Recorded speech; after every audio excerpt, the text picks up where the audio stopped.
Antonio Banderas. Yep. Dis-moi on a quoi ça. Si. Comment s'entraîner peu pour prendre beaucoup.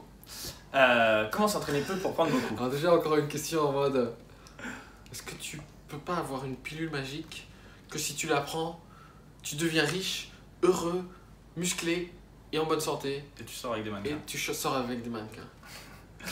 Euh, En général, au bout d'un moment, si tu veux être très bon dans un truc, faut en faire un peu plus. C'est vrai.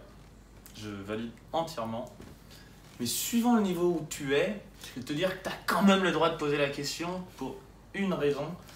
C'est qu'il y a plein de gens qui veulent en faire beaucoup mais qui le font du coup à moitié. Ouais.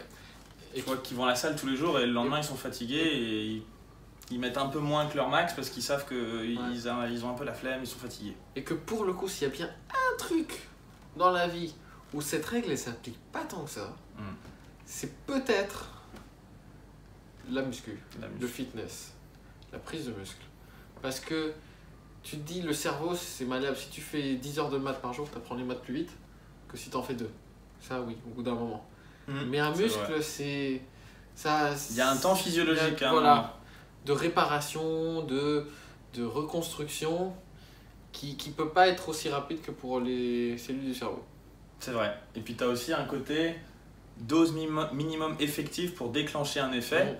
Par ça, j'entends par exemple si tu vas à la salle de sport et que tu mets 80% du poids que tu es capable de soulever et que tu fais 3 reps, ton corps en gros, tu lui crées pas une assez grosse perturbation pour qu'il se dise j'ai besoin de m'adapter. Il se dit oh bah ça va, c'est l'épaisseur du trait, j'ai pas été trop secoué donc j'ai pas besoin de changer.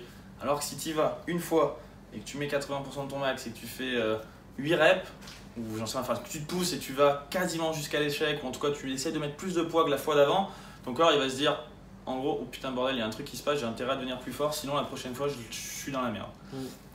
Mais après, et ça tu ne l'as pas cet effet là si tu vas tous les jours et que tu es là en mode oh, je suis fatigué donc c'est pas grave, je reviens demain donc je vais mettre aujourd'hui qu'à moitié. Ce qui arrive souvent quand on s'entraîne tous les jours. Donc il y a beaucoup de gens qui font tous les jours et qui en plus, souvent c'est des kéké warriors qui font que le haut du corps. Du coup t'as vite fait le tour des exos. Entre bras, pec, bras, pec, pec, bras.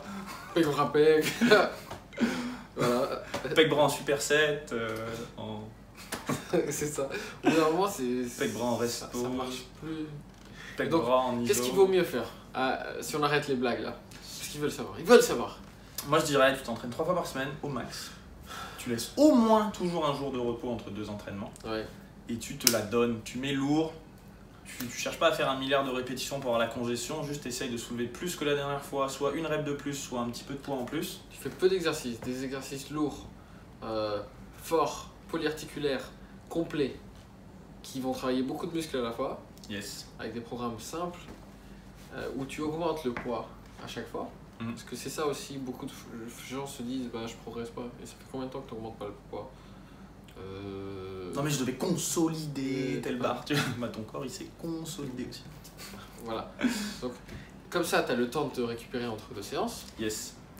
Et en plus ouais, ton corps, par récupérer, c'est aussi se reconstruire. Souvent si tu lui mets un tarif, en gros ton corps ce qu'il va faire, en gros à la séance, tu t'épuises, tu finis la séance plus faible que tu ne l'as commencé normalement et du coup ton corps il se dit mince mais attends là je suis plus faible que je l'ai commencé et avant la prochaine séance il faudrait que je sois plus fort qu'avant de la commencer.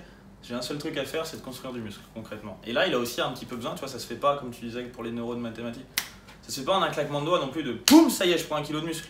Ton corps il a besoin de dormir, de produire des hormones, de faire des trucs chelous, de se reposer, d'être bien dans ta peau.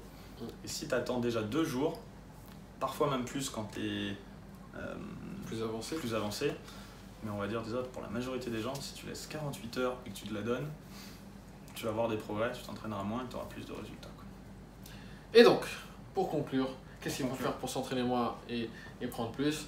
En gros, choisir les exercices intelligemment, s'entraîner en force, parce que du coup tu as besoin de faire moins de répétitions, de passer moins de temps à la salle, et la stimulation va être importante. Si tu vas vraiment mettre un taquet à ton muscle, attention, il va falloir que tu t'adaptes. Exactement. Si tu mets pas lourd, si tu fais des infinités de petites séries avec pas lourd, là oui, pour avoir le même résultat, il va falloir y aller 5 ou 6 fois par semaine. Donc là, on parle d'efficacité. La force, le travail en force, c'est ce qu'il y a de plus efficace. Et puis après, se reposer, manger en fonction des besoins. Et voilà. La dernière chose, ça va être aussi avoir une nutrition qui est adaptée. Exactement. Parce que si tu t'entraînes et que tu ne connais pas la nutrition, tu vas t'entraîner dans le vent, tu vas pas progresser assez vite. Là, je dirais en fonction de ce qu'on veut, donc sécher, prendre de la masse, ça dépend de ce que tu veux à ce moment-là. Mais en tout cas, la quantité de protéines, il faut qu'elle soit suffisante. C'est souvent ce qui pêche. C'est ça. Beaucoup de gens s'entraînent et ne mangent pas assez de protéines et se demandent pourquoi. Pour reconstruire ton muscle, il faut des protéines. Et non, c'est pas en mangeant 3 tranches de poulet ou 3 tranches de jambon que tu as assez de protéines quand tu fais de la muscu. Ça implique d'en manger plus. Donc d'ailleurs, si tu veux savoir comment manger pour faire une petite sèche, on a Challenge de nutrition qui t'explique aussi comment faire des plats qui ont suffisamment de protéines dans ta portion. Exactement. Donc c'est gratuit, ça se passe dans ce lien en dessous. Et d'ailleurs, si tu fais partie de ces chanceux qui se sont toujours mal alimentés et qui n'ont pas forcément eu le bon entraînement, tu pourrais même être amené à sécher et prendre du muscle au début grâce à cette nutrition-là, puisque les protéines vont être suffisantes pour te faire prendre du muscle. Par ailleurs, les bons concepts vont quand même pouvoir t'aider à perdre du gras. Ouais. Si tu fais partie des chanceux qui n'ont, entre guillemets, je dis chanceux, mais mal fait les choses. Voilà, qui ont jusqu'ici pas fait les choses et du coup, tu as un gain suboptimal et tu as moyen de tout avoir d'un coup si tu veux. Au moins au début. Au moins au début. Ça va pas donc durer. Voilà, faites le challenge. Abonnez-vous. Yes. Mettez un petit like et on se voit dans la prochaine vidéo. Des bisous. Des bisous.